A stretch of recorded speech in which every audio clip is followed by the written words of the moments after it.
Why you should never buy an Orange County chopper. In a world captivated by the allure of custom motorcycles, the Orange County choppers, the OCC, stands as a symbol of innovation, craftsmanship, and bold design. With their striking appearance and iconic status in the biking community, these motorcycles have gained a cult-like following.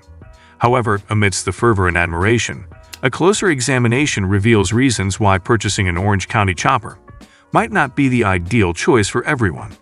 Let's discover why you should not buy an Orange County chopper. The show Orange County chopper is not only memorable for the constant fighting, but is mainly legendary for its unique bikes and craftsmanship. However, they often didn't live up to the hype.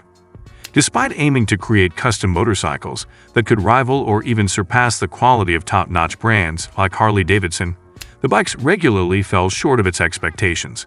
The series, which aired on the Discovery Channel, focused on the conflict between Paul Sr. and Paul Jr. of Orange County choppers. Their disagreements often led to damaged property and equipment, as well as the use of profanity. This made the show even more unique and worth watching. However, in real life, such behavior would be likely to result in firing even the best actors in Hollywood. But for Orange County Chopper, this was all part of their success and part of the show. But back to the bikes, and why buying an Orange County chopper isn't a good idea. Their unique bikes were a compromise between the team's differing design views, which often involved arguing. However, after the show ended, the company had experienced rapid growth and attracted a large fan base. They now market themselves as more than just a motorcycle company.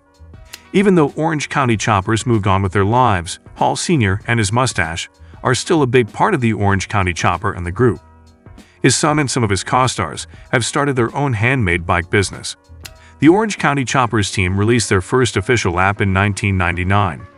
In 2002, when American choppers started showing on the Discovery Channel, they got a lot of national and worldwide attention from biker enthusiasts. In the 10 years that followed, they stayed well known until 2010.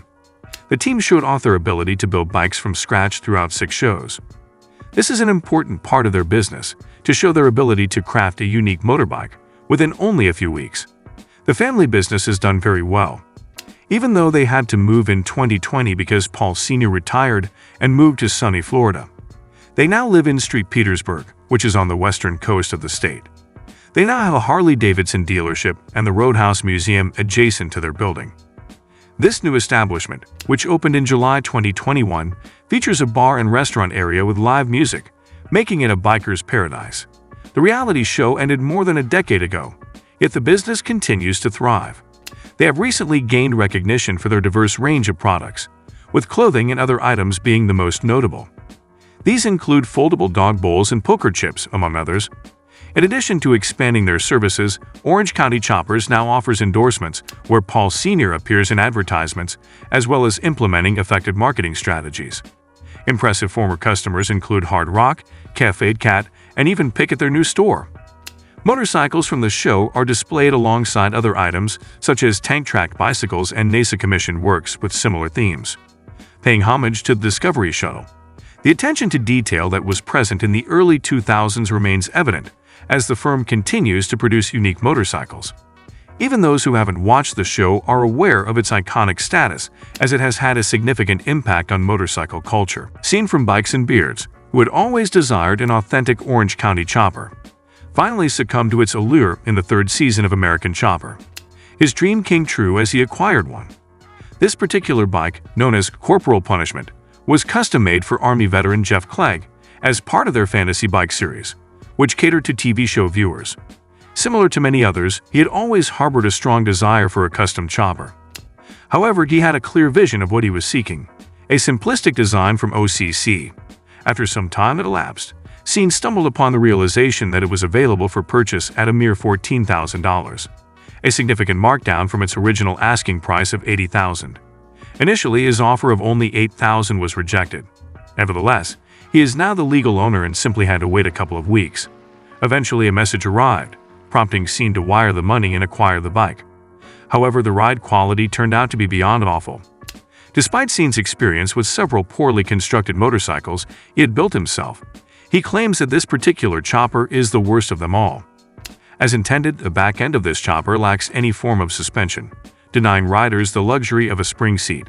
Essentially, the rear suspension of this bike is solely reliant on the rider's backbone. In simple terms, this bike lacks rear tire suspension, a feature that is absent in any bike company worldwide.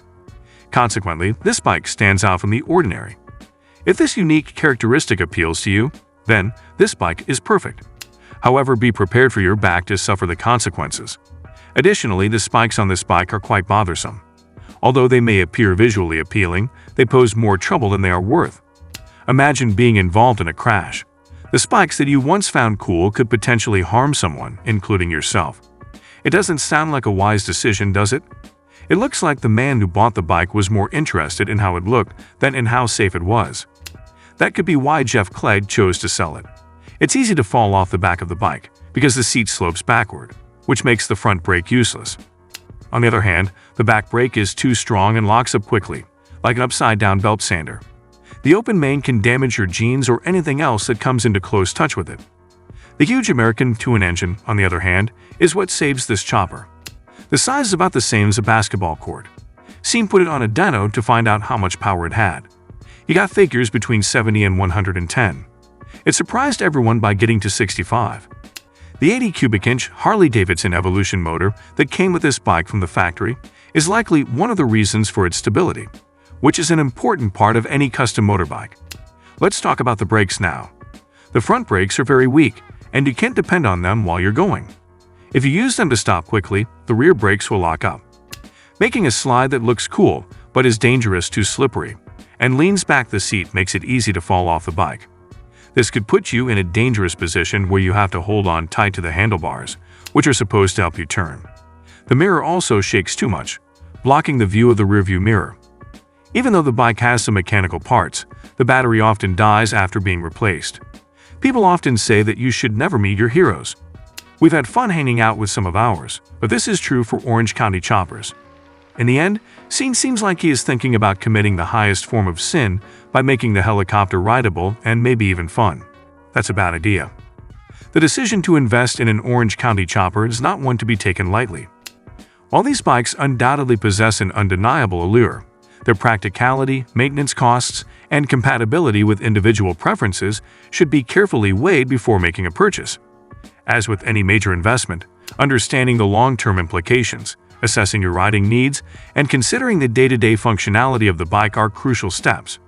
Remember, the allure of a striking design and the prestige of owning an Orange County chopper might be enticing, but ensuring that it aligns with your riding style, comfort, and financial capacity is paramount. For some, the thrill of owning such an iconic motorcycle may outweigh the practical considerations. However, for others, a more versatile and cost-effective option might better suit their needs. The decision rests on a balance between passion and practicality. By evaluating these crucial factors, riders can make an informed choice that aligns with their lifestyle, preferences, and long-term satisfaction, ensuring that their motorcycle purchase becomes not just a possession, but a cherished companion on the open road. Let me know by giving it a thumbs up, and do not forget to subscribe. Thanks for watching.